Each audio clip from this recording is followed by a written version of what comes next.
Ahí se está grabando. Bueno, hola a todos, a todas y a todes.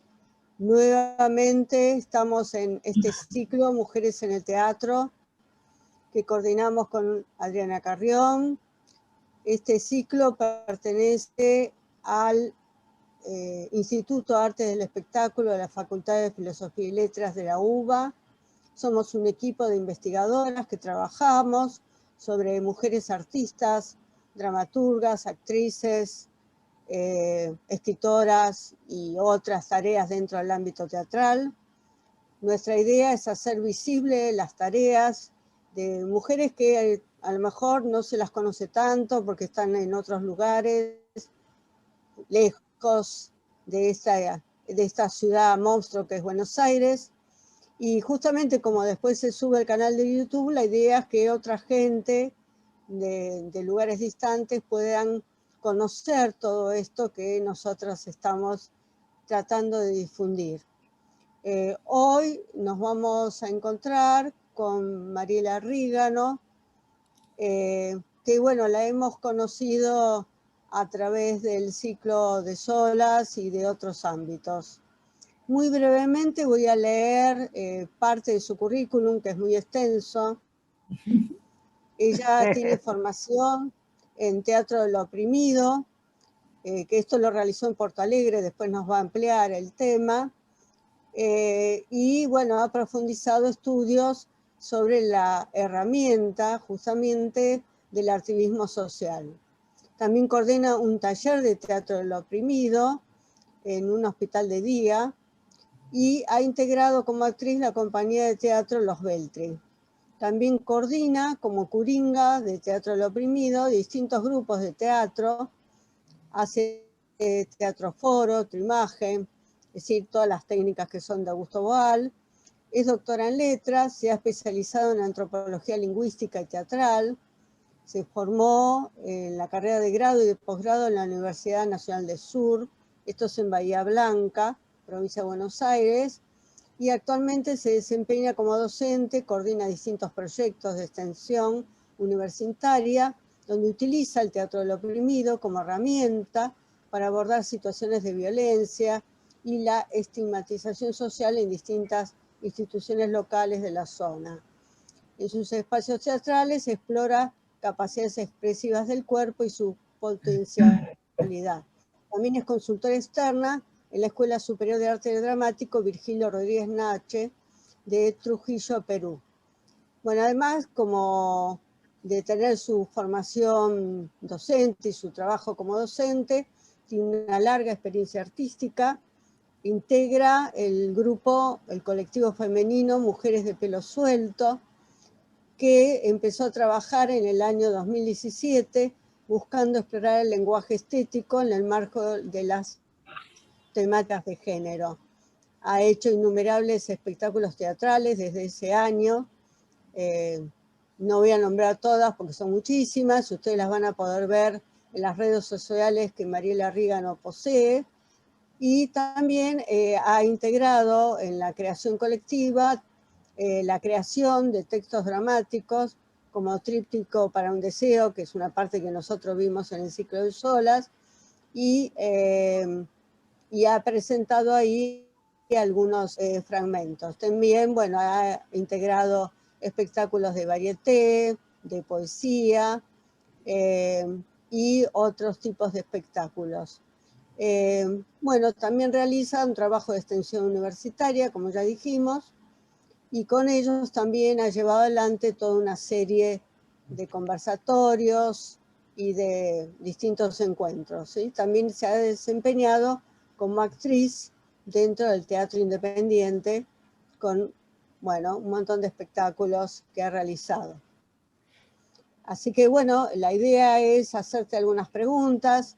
Por supuesto que si aparece algún otro aspecto que nosotros no hayamos pensado en las preguntas, desde ya, Mariela, que estás habilitada para aclarar lo que sea necesario. Bueno, en primer lugar le vamos a dar lugar a Susana Bonifacio, que supongo que es la que nos va a plantear alguna pregunta. Claro, hola, ¿qué tal? Hola. El tema es que en relación con tanta actividad y tanta penetración dentro de tantos ámbitos interesantes, ¿qué te llevó a la actuación o cómo llegaste a la actuación?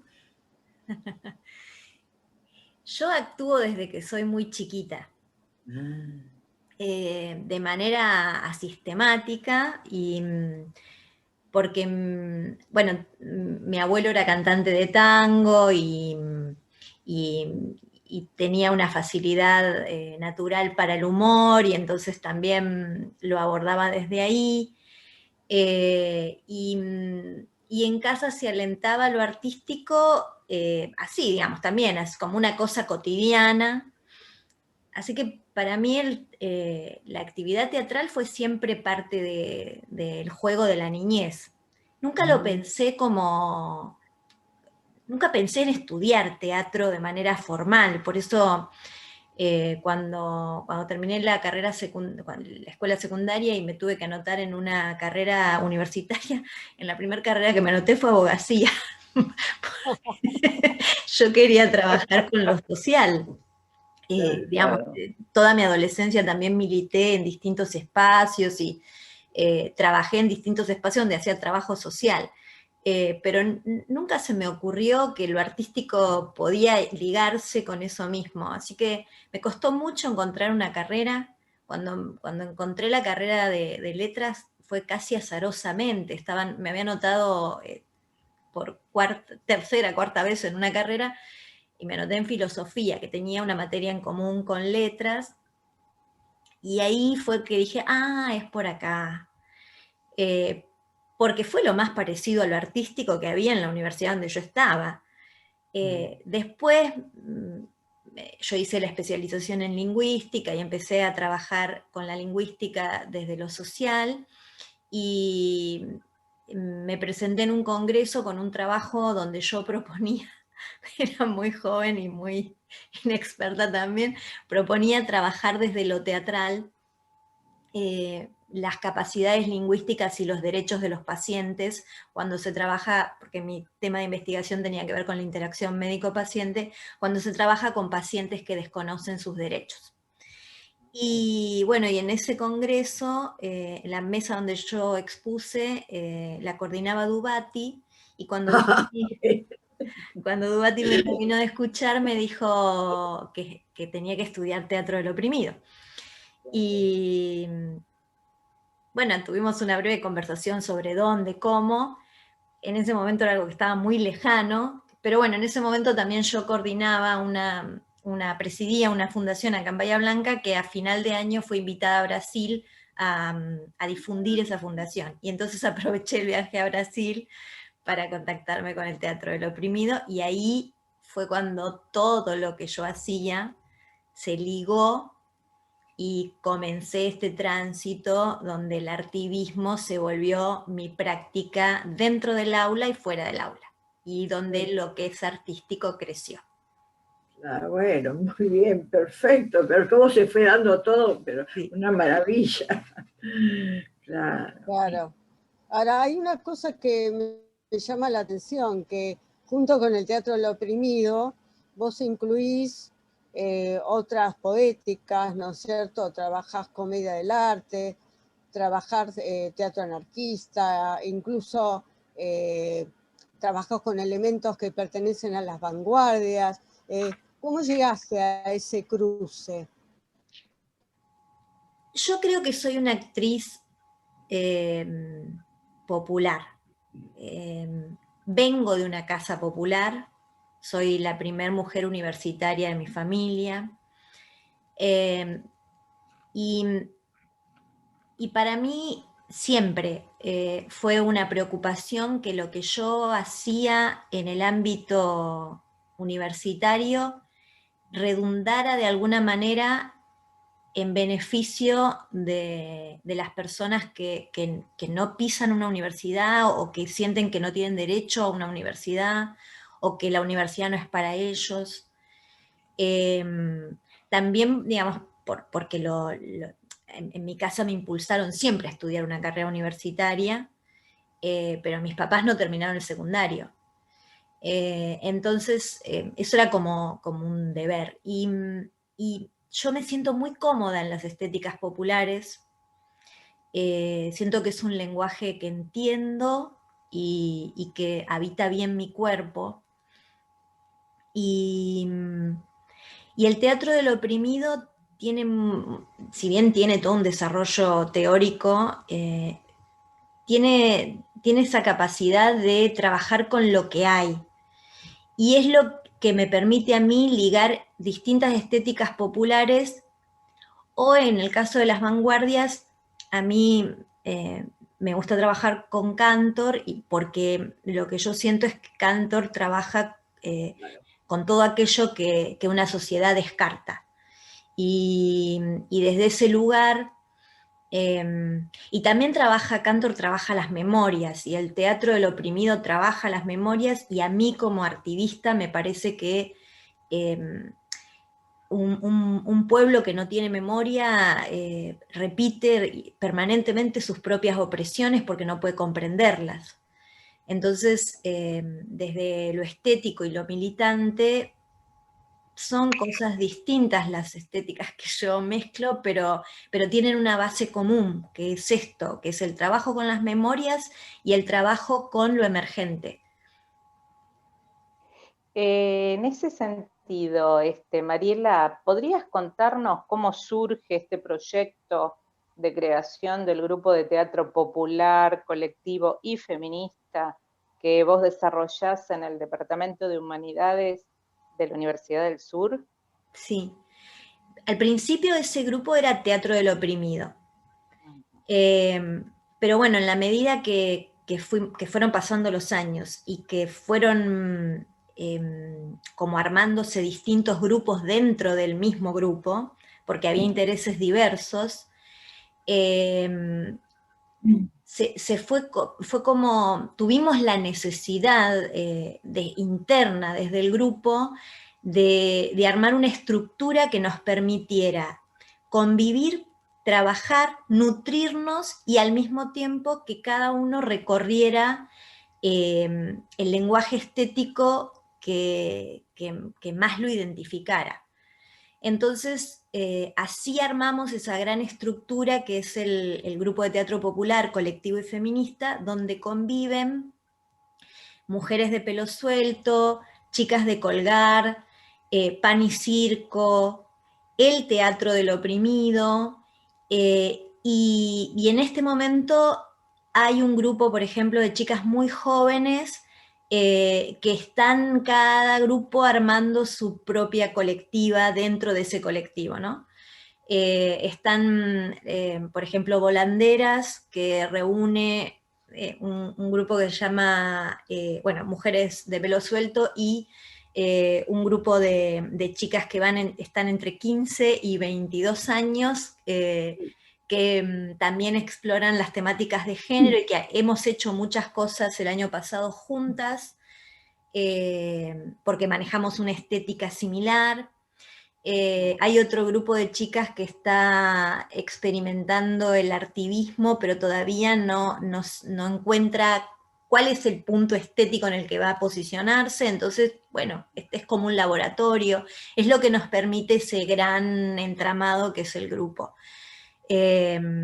Y al mismo tiempo nos permite hacer cruces, ¿no? O sea, por ejemplo, para esta primera parte del año, Mujeres de Pelo Suelto está con un proyecto que es tríptico y que lo está haciendo en beneficio de distintas organizaciones. Chicas de Colgar está con sus capítulos que son la biografía amorosa de mujeres modernas, donde desde la estética del pin-up y la estética de Cantor proponen una lectura crítica de los mandatos hacia las mujeres. Y Pan y Circo tiene como proyecto para la primera parte del año poder entrevistar distintas personalidades que manejen la estética del humor. Y entonces, entre todos los grupos, nos nutrimos de lo que hacen los demás, y además le hacemos de soporte y de acompañamiento. Eso es lo que permite ese gran proyecto que es el grupo de teatro popular. Claro, ¿y se reúnen todos Sí. en grupo Sí. Sí, digamos, cada pequeño grupo tiene su día de encuentro para la creación estética y después mensualmente tenemos una reunión donde compartimos, donde generamos actividades, donde, bueno, es reunión de equipo, ¿no? Donde hacemos la logística y la diagramación de los trabajos. Y al mismo tiempo eso permite, por ejemplo, en este momento las chicas que están experimentando con el maquillaje artístico y ver cómo eso se enlaza con el maquillaje social, tiene el acompañamiento de los grupos estéticos para pensar una posible vuelta que eso redunde en una intervención en las redes desde lo artístico. En los grupos, lo que hace, digamos, el teatro del oprimido permea ese grupo, es como la columna vertebral. Como un lazo. Claro, y pedagógicamente nos permite aunar aprendizajes. Maravilla. Muy. Mariela, estaría bueno que explicaras para la gente que por ahí no sabe qué es un curinga, qué hace. Que puede haber gente que no sepa. Sí, exactamente. A mí me gusta siempre la traducción de comodín para empezar a hablar del curinga, porque es eso, ¿no? El curinga es, dentro del teatro del oprimido, es un rol muy importante porque, por un lado, desempeña la tarea de pedagogo o pedagoga, y por otro lado, hace todo lo que es necesario hacer para que el grupo crezca desde lo estético, desde lo político y desde lo crítico. Y ese es un rol en el que yo me siento cómoda desde mi rol de activista, ¿no? Porque me permite, por un lado, darle rienda suelta a una característica mía personal, que es, digamos, que me gusta estar en proyectos múltiples, porque siento que estoy permanentemente en mi rol de estudiante, y esto entonces me permite aprender mucho todo el tiempo. Y también es un rol que me gusta porque tengo algo de gestora también, entonces eso me permite, digamos, ir acompañando distintos grupos desde distintas posiciones y gestar eventos artísticos o proyectos de extensión, trabajo social. Y desde lo estético también me permite algo que creo que es característico de mí como actriz, que es esto de explorar distintas estéticas que tienen puntos en común y que me permiten expresarme, ya sea cuando escribo o cuando actúo o también cuando curingueo. Es como abordar lo artístico en su dimensión completa, el rol de curinga, ¿no? O sea, podés estar en el escenario, podés estar cumpliendo las funciones de una directora, podés estar como dramaturga ligando esa producción colectiva, podés estar como pedagoga en el foro guiando la discusión con el público, o como pedagoga dentro del grupo, facilitando las preguntas que el grupo necesita hacerse para crecer como grupo y para que crezca estéticamente la producción en la que esté trabajando. Se cumplen todos esos roles y a mí me gusta mucho trabajar en dupla, siempre me gusta curinguear con algún curinga o alguna curinga que se esté formando, porque me parece que eso te da la posibilidad de estar muy atento a todo lo que ocurre en un evento foro, por ejemplo. Y por otro lado, me parece que es también muy interesante cómo se crece pedagógicamente cuando uno está aprendiendo a curinguear, pasando por todas las experiencias que tiene que trabajar un curinga, acompañado de alguien que ya ha hecho ese tránsito y que entonces puede bajar ansiedades o temores. Edith, creo que tenés una pregunta para hacerle, ¿no? Sí, sí. Yo quería, vi que has trabajado frecuentemente y me llamó particularmente la atención que trabajases en ámbitos no convencionales, que haces talleres, presentaciones, intervenciones súbitas y emergentes, como creo, emergencia, como dijiste, pero yo quisiera saber, que, por ejemplo, qué técnica usás cuando, por ejemplo, vas a un lugar que yo conozco bastante a fondo, que son el hospital de día de un hospital, por ejemplo. ¿Con qué elementos te manejás? Porque yo vi gente que trabaja en esos ámbitos, que se ha acercado, y que lo hacen a través de técnicas como los payasos, de payasos, los payasos, y después otra gente que se acerca y hace reflexionar a la gente usando como disparador un poema o una canción. ¿Cuál es el método que ustedes usan para movilizar a la gente? ¿Las hacen actuar? ¿Qué hacen cuando están en un hospital de día?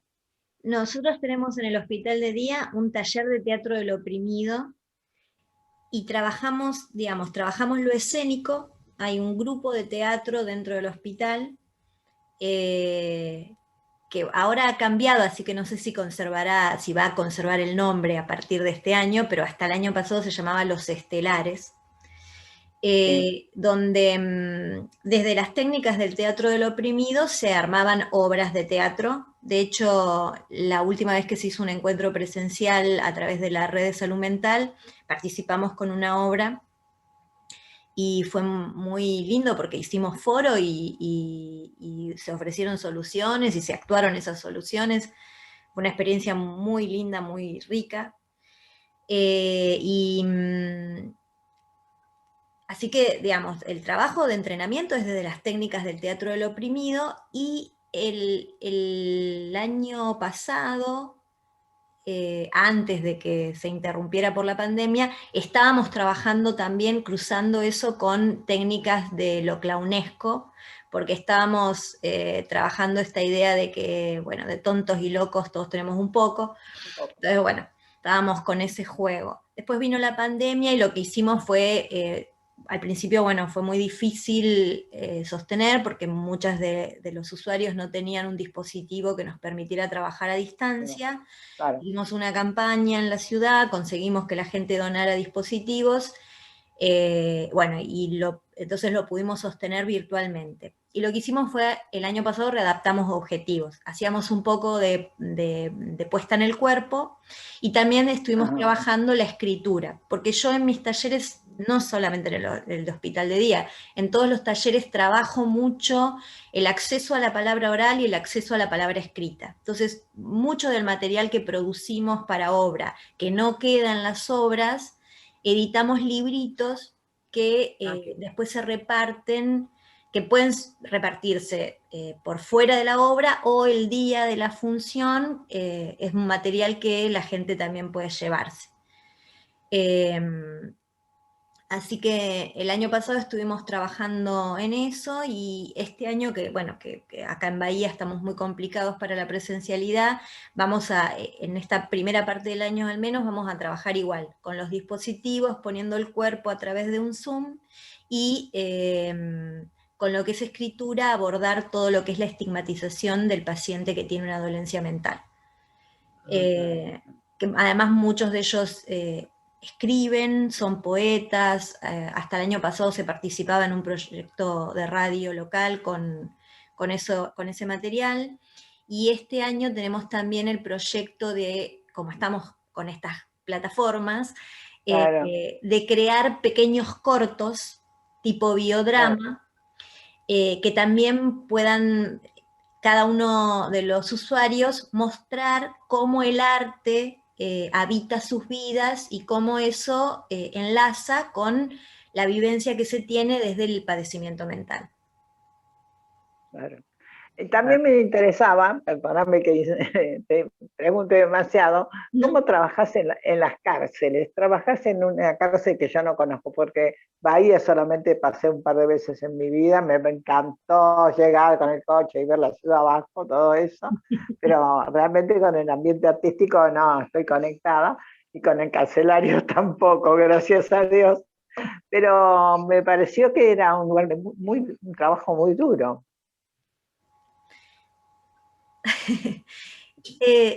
Es un trabajo que requiere esfuerzo,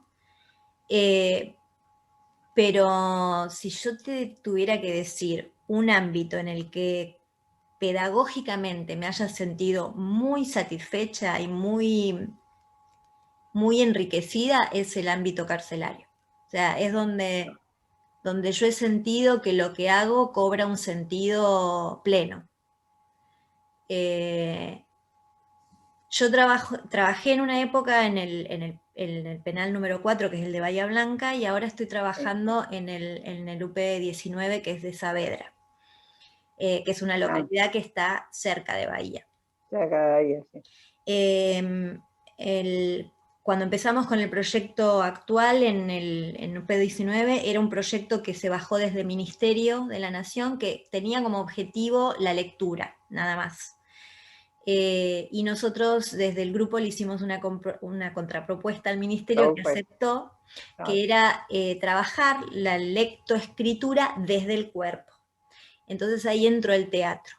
Y fue muy interesante lo que ocurrió, muy, muy interesante, porque al principio no teníamos un espacio propicio en el penal, claro, porque teníamos una aulita, así que trabajábamos un poco la lectura como disparador de la escritura y de lo que íbamos a hacer teatralmente en el aula, y después nos íbamos al patio, lo que implicaba que esos hombres, porque el UP19 es población masculina. Eso es lo que te iba a preguntar, si eran hombres solamente. Sí, en UP19 son hombres nada más. Bueno, esos hombres iban a estar siendo mirados por todo el resto mientras... Claro, en el patio, sí. Claro, mientras hacía teatro. Y no solamente hicimos teatro, sino que en ese momento el proyecto yo lo llevaba adelante con Nicolás Breno, que es un futuro curinga de Teatro del Oprimido, que es estudiante de teatro de la Universidad de Tandil, y Juan Soria, que es un estudiante de Historia de la Universidad Nacional del Sur. Y bueno, y Nicolás además tiene formación en danza butó, y hubo un día que hicimos danza butó. Nicolás es muy intuitivo y se le ocurrió en ese momento que estaba todo el mundo muy tieso porque era danza, y en el penal y en el patio se les ocurrió pedirles que cerraran los ojos. Entonces lograron conectar con el cuerpo de otra manera. Y bueno, fue una experiencia muy, muy linda porque los participantes, hubo un momento en el que los cuerpos empezaron a entrelazarse y se tocaban, entonces pudieron hablar de cuánto tiempo hacía que sus cuerpos no eran tocados de una manera afectiva, pudieron pensar y reflexionar lo poco que habían sido acariciados en la niñez, conectarse con la necesidad que tienen de acariciar a sus hijos.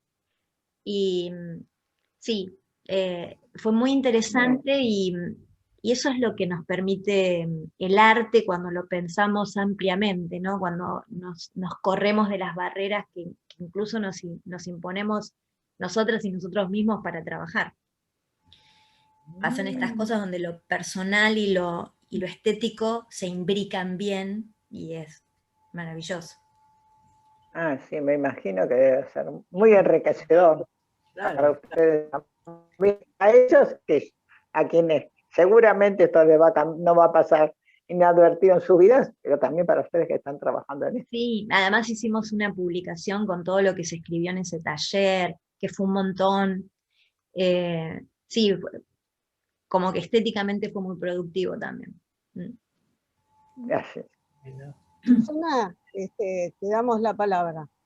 Sí, gracias.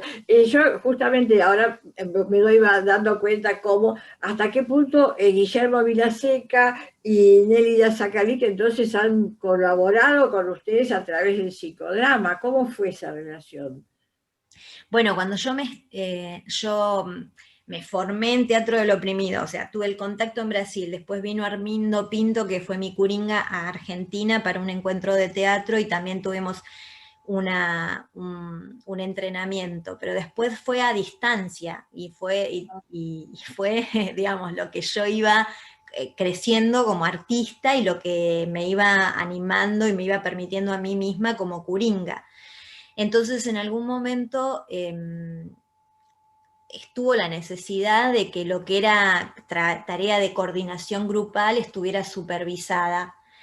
Y si bien el teatro del oprimido y el psicodrama son muy distintos en cuanto a que el psicodrama trabaja con lo individual y con lo psicológico y el teatro del oprimido trabaja con lo social y grupal, tienen esta cuestión importante de saber leer la estructura grupal, las funciones de cada individuo, cada sujeto en el colectivo. Entonces apareció la necesidad en mí de explorar primero el psicodrama desde yo misma como participante de un taller, y ahí fue donde empecé a trabajar con Nélida, que yo viajaba a Buenos Aires una vez por semana y tomaba un taller con ella.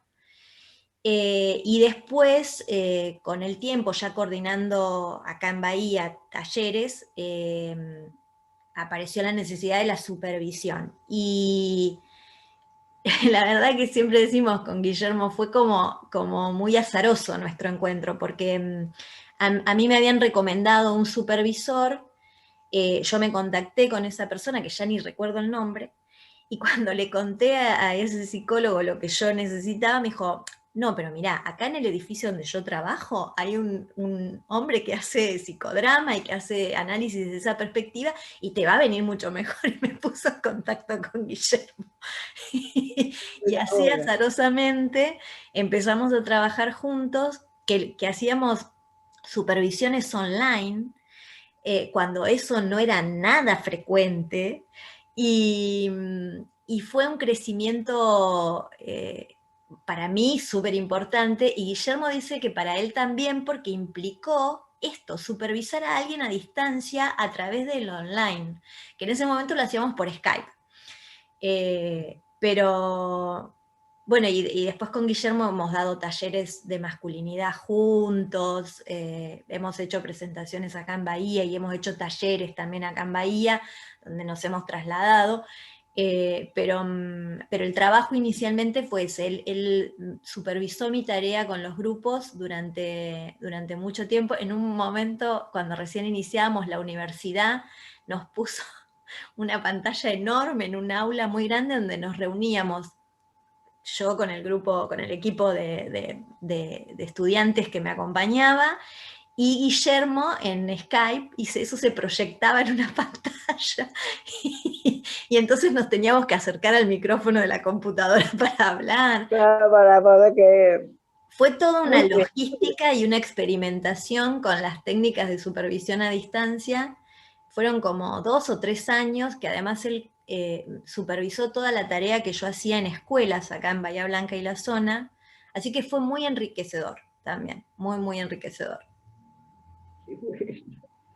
Adriana, en algún momento Guillermo también me dijo que por qué no estudiaba psicología, y dije, no, ahí sí que no me voy a meter. Ya está completo. Ya está completo. Sí.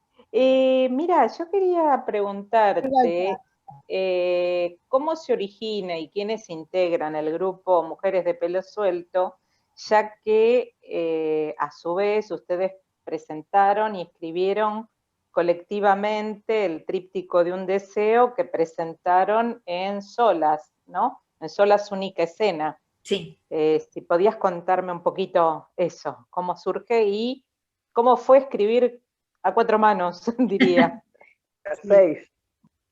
A 6.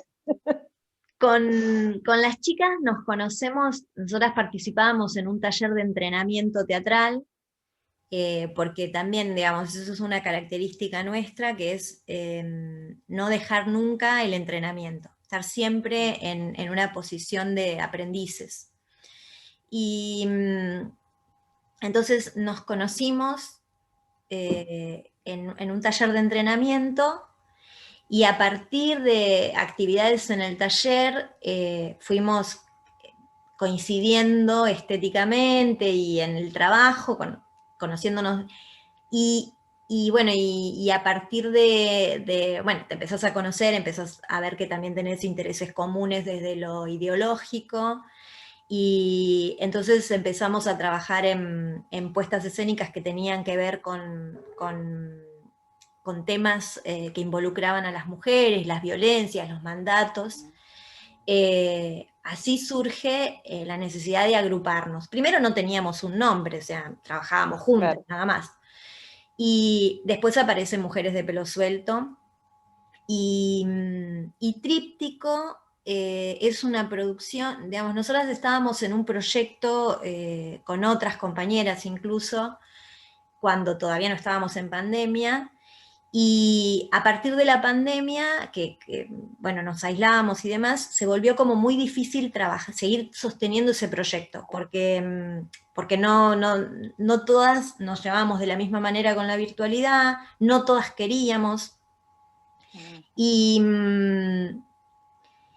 bueno, hubo un día que hicimos una presentación a través de Facebook, estábamos como viendo qué hacíamos, ¿no? Entonces hicimos una presentación, hubo como un debate, y una de nuestras compañeras de Chicas de Colgar, Virginia Falcón, que también es actriz y que también es actriz en Pan y Circo, nos hizo una entrevista a nosotras tres. Y cuando terminó la entrevista, nos dice, chica, ¿por qué no arman ustedes algo, un texto, ustedes tres, que coinciden tanto, y arranquen por ahí, no se queden colgadas de esto que veníamos trabajando y que no se va a concretar porque hay una pandemia? Así que a partir de ese momento, eso fue como una devolución que nos impactó, y a partir de ese momento nos empezamos a juntar 2 veces por semana a través del Zoom, con la idea de que yo coordinara una tarea de escritura, que es lo que hago habitualmente, pero que escribiéramos las tres. Y creo que nos llevó 2 semanas tener Tríptico escrito. Y estábamos también experimentando con el teatro obrero, a partir de un curso que estábamos tomando las tres con Carlos Foss, así que le pedimos a Carlos que si nos permitía usar textos de las mujeres anarquistas, entramándolos en los textos que nosotras habíamos escrito. Carlos nos dijo que sí, así que también en un ejercicio de escritura yo repartí aleatoriamente 3 textos, y la tarea era esa, era imbricarlo con nuestro propio texto. Y cuando lo hicimos, o sea, nos quedamos totalmente sorprendidas, porque no hubo que forzar el texto, o sea, el texto encajaba perfectamente, es decir, que las temáticas, temas de hace 100 años, estaban vivos, vigentes hoy.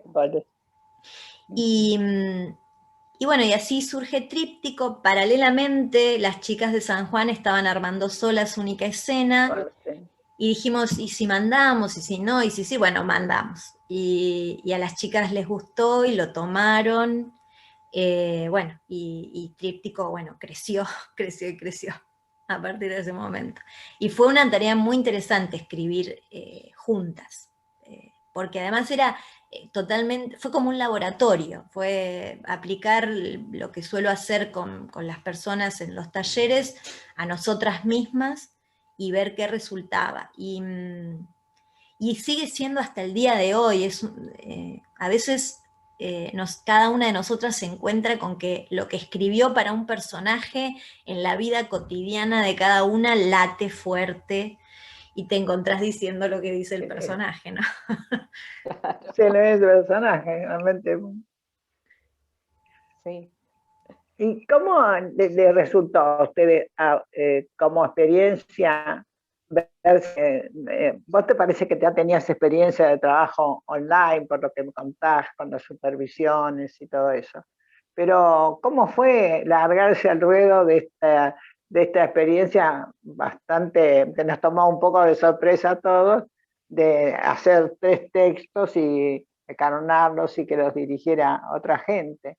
¿Cómo viviste el resultado? El resultado te hablo de en solas, única escena, ¿no? Después que veo que la obra yo ya sé que siguió haciendo otra trayectoria, pero en ese momento que a todos, cuando apareció solas, nos quedamos media sorprendidas y quería saber cómo lo habían vivido ustedes, ¿no?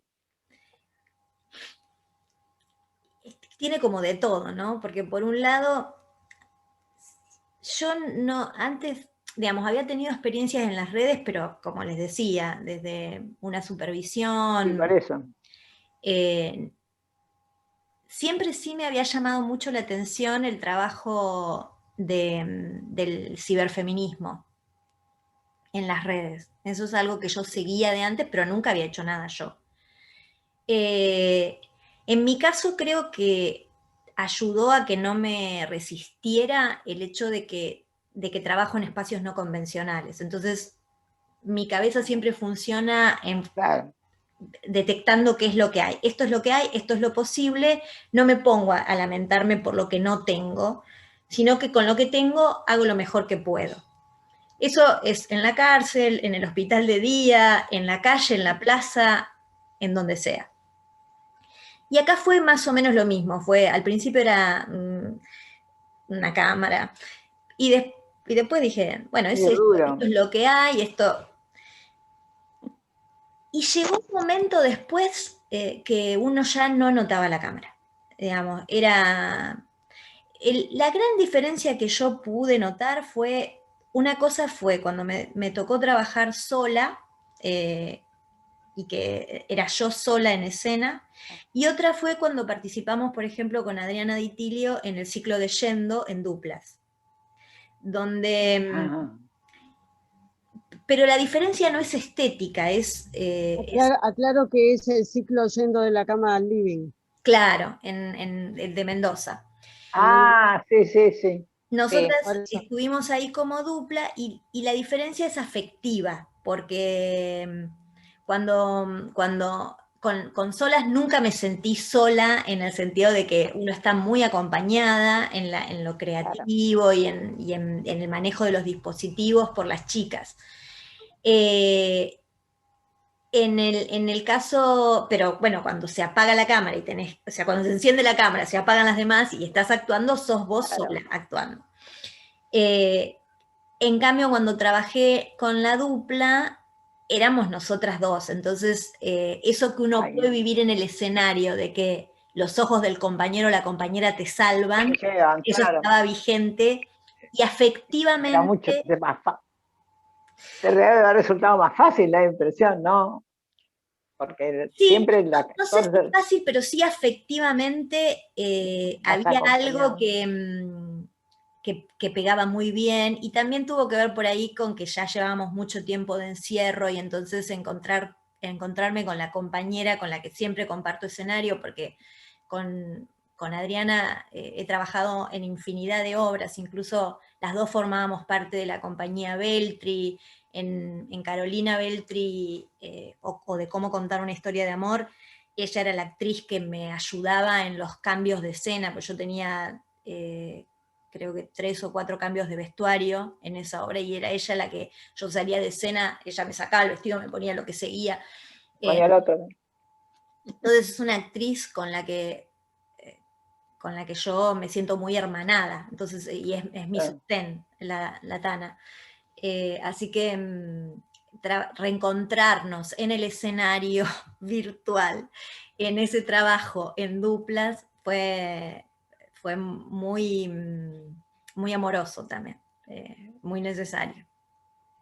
Hay una cosa que me llamó la atención de cuando trabajaron con los textos de mujeres anarquistas, porque por ahí hay gente que no lo sabe, pero muchas de las mujeres anarquistas hacían denuncias sobre el tema de la trata, ¿no? Estamos hablando de comienzos del siglo XX, cuando, bueno, había estaba la SIGMITAL y otras entidades de trata de personas internacionales en nuestro país, y ellas hacían estas obras donde denunciaban esta situación, y que eso ustedes lo hayan podido entrelazar con lo que surgía en la dramaturgia colectiva. Es llamativo eso. Sí, Sí, claro que sí. sí, nosotras desde Mujeres de Pelo Suelto, ese es un tema que nos preocupa. Yo coordino en la universidad un proyecto de extensión que está asociado a Bahía contra la Trata, que es una agrupación que hace prevención, y que en algún momento hemos trabajado con el teatro del oprimido, en otro momento hemos trabajado con la literatura, para hacer concientización.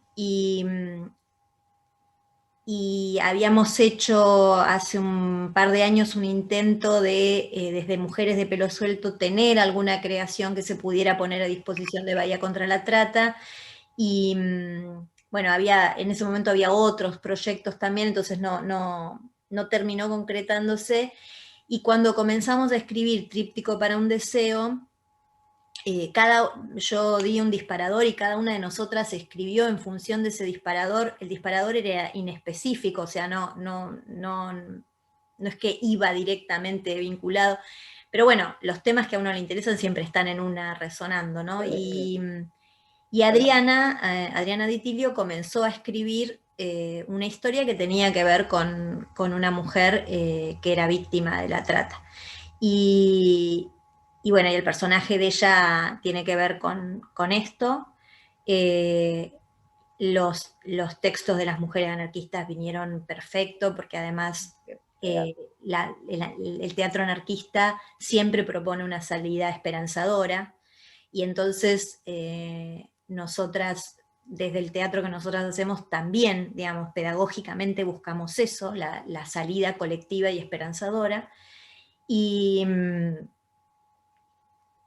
Y bueno, y en la última apuesta que hicimos, que fue no este domingo, sino el anterior, que hicimos Tríptico para un deseo en beneficio de una organización de acá de Bahía, hubo muchos de los militantes de Bahía contra la Trata, porque la idea también es, cuando se pueda volver a la presencialidad, llevar esta obra a los barrios, también para concientizar desde la obra, porque el texto que trabaja Adriana muestra que no solamente caen como víctimas de la trata mujeres que están en situaciones de extrema vulnerabilidad. La trata es un flagelo que nos atraviesa, y que todas podemos ser víctimas de la trata. Entonces, su personaje trabaja cuestiones muy minimalistas, muy chiquititas, muy cotidianas, incluso sugiere que ella ingresó a ese mundo buscando una salida laboral, y después se transformó en una víctima. Entonces hay todo un trasfondo que permitiría un debate muy interesante con la gente. Claro, sí, me parece que sí, que es un proyecto interesante. Sí, y eso los textos anarquistas lo tenían porque también ese teatro buscaba el debate con la gente. O sea, Claro. porque al igual que el teatro del oprimido, ¿no? Es un flash de teatro para que el arte nos permita profundizar en la herramienta crítica que es generar pensamiento alrededor de problemáticas. La gente O sea que por ahí puede haber algún debate posterior. Sí, nosotras siempre hacemos obras con debate posterior, nunca es la obra nada más, no solo con esta, siempre. Eso es una condición de nuestro trabajo. Siempre hay un momento de debate y reflexión con el público, que puede ser el debate o puede ser, si lo tiramos más hacia el teatro del oprimido, que el público tenga que intervenir. Eso es lo que te... El debate está ¿Y el público responde, se integra, participa? Sí. Te pregunto porque nunca estuve presente en una de esas funciones. En general quien no ha participado tiende a pensar que por ahí a la gente le cuesta. Y, sí, eso es lo que pensaría yo. Claro. Yo, eso no es por hacerme autobombo, pero soy un poco hábil con el foro. Eh, A la prueba nos remitimos con todo lo que has hecho. eh, porque Es yo verdad. nunca voy directo a pedirle a las personas que opinen o que se metan en la escena. Siempre lo que hago es iniciar una conversación. Y inicio conversación en el foro desde la pregunta, desde invitarnos a pensar colectivamente una respuesta. También porque yo no tengo todas las respuestas, Claro. entonces, Claro. y eso en general pega bien, porque la pregunta siempre abre, Claro. y una vez que la conversación empieza a discurrir Ya se engancha la gente. sí, Claro. la participación es espontánea, y dentro de lo que es el teatro del oprimido ocurre lo mismo. Una vez que ya llevamos un tiempito de discutir posibles soluciones, hay ganas de experimentar la solución. Entonces eso, una sola vez me pasó en toda mi experiencia como curinga, que hubo un grupo que en realidad en una escuela querían experienciar una solución violenta, y yo como curinga dije que no, porque no entrenábamos opresores, sino que entrenábamos para la liberación.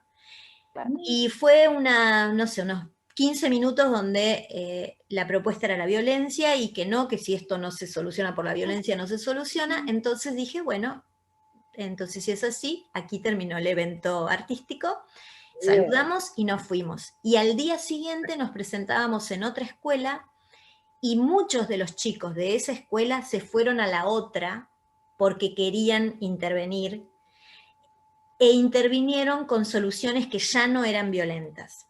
Bueno. Y pasaron, actuaron. Hubo un par de chicos que no se animó a actuar, y cuando se iban, que había terminado el evento, uno de esos chicos se me acercó y me dijo, profe, porque te llaman profe, ¿viste? Como estás en una escuela, profe, Claro. la próxima vez que vengan yo voy a pasar, porque me quedo con una cosa acá.